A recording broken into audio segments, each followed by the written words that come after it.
How many times have you seen or heard something like this? He should have said it at the meeting today. He didn't, so we need to deal with this now.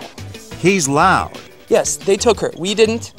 They took her. He's oblivious. I don't think that's true. No. Do you think that's true? And now everyone in the restaurant is part of his conference call, whether they like it or not. Well, do you have a formal price list? The people at this table are fuming, and one of them goes in search of the manager. If you had been there, you would have known. What none of these diners know is that the man on the cell phone is an actor. Okay, let's keep it going. The diner is rigged with hidden cameras, and the manager is in on our experiment, too. We wanted to see how people react when a quiet meal is suddenly disrupted by a phone call no one wants to hear. I know it's a buyer's market, but I don't know what else to do. As this man continues to seethe, another customer has had enough. He's out of his seat and headed toward that caller. And now it's a chain reaction. Both men are on their feet. If you're going to call like that, you can't hear, you're shouting, you go outside, please. Yeah, it's just going to be one more minute, okay? No, it isn't. Please, just one more. Go out in the lobby. Go stand in the door. This isn't your office. I think there was a testosterone moment there. Again, psychology professor Carrie Keating. The two men came to the actor and encroached on his territory and told him to get out of the room. So they were acting in a very dominant way. These diners, until now complete strangers, are still upset. And as they discuss what to do, one woman warns that the caller might be unstable. But he might be on the brink of something. You need to be very careful. The women were much more accommodating. What they were keying in on was his stress, his tension. He's really behind. Our actor businessman is back at it. And you don't back down like you did today. And for these diners, it's the tipping point. This man has had all he can stand. We are all eating here, so get out of here. It's not a moment too soon to tell them they've been part of our experiment, and their meals are on us. I'm John Quinones from ABC Primetime. And we want to know, what do you do when there's an obnoxious person on a cell phone? You were very upset. Well, it's been gone on We all 15 were. minutes. Go outside, please. The first man to confront that caller, Israel Rubin, says he was ready to do whatever it took to silence him. You were upset. I was ready to punch him in the nose at one point. He's a good actor. Can I sit here? Thank you.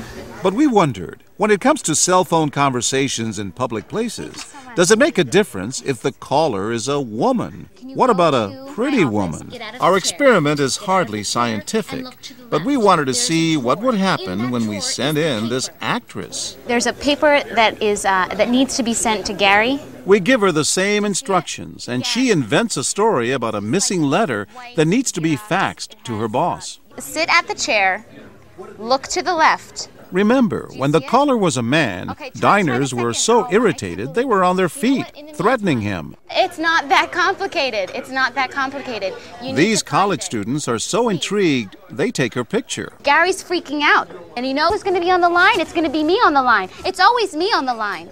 You need to calm me down because this is just not going right. We'll calm you down, honey. Some diners are clearly annoyed, but something else is happening. Eavesdropping is kind of natural for human beings to do. The entire room was engaged and involved in what was going to happen to the girl and what was going to happen with her boss, Gary.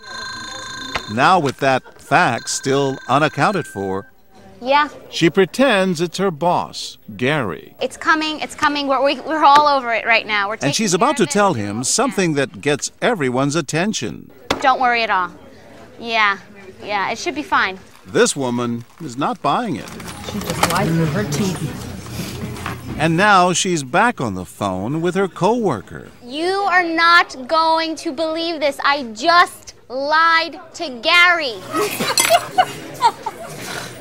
What began as a business call has become a soap opera with everyone clinging to every word. She just lied to Gary. Everybody's been waiting for Gary to call.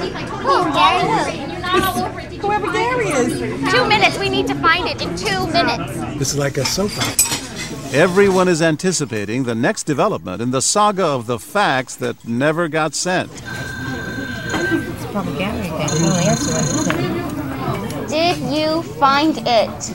She doesn't have the fax. Yeah? Great. My letterhead at the top? Perfect. Okay. Finally, success and a collective sigh of relief. Great. Oh, it's unbelievable, isn't it?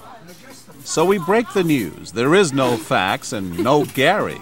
My name is John Quinones, and we're with ABC. Knew it. So why didn't anyone tell our actress to take that phone call about the missing letter somewhere else? You know why? Because everybody wanted to hear what was going on in her life, because everybody's nosy. And did you see I clapped when she found it? I was like, okay, she found it. We want to know what was going to happen with Gary.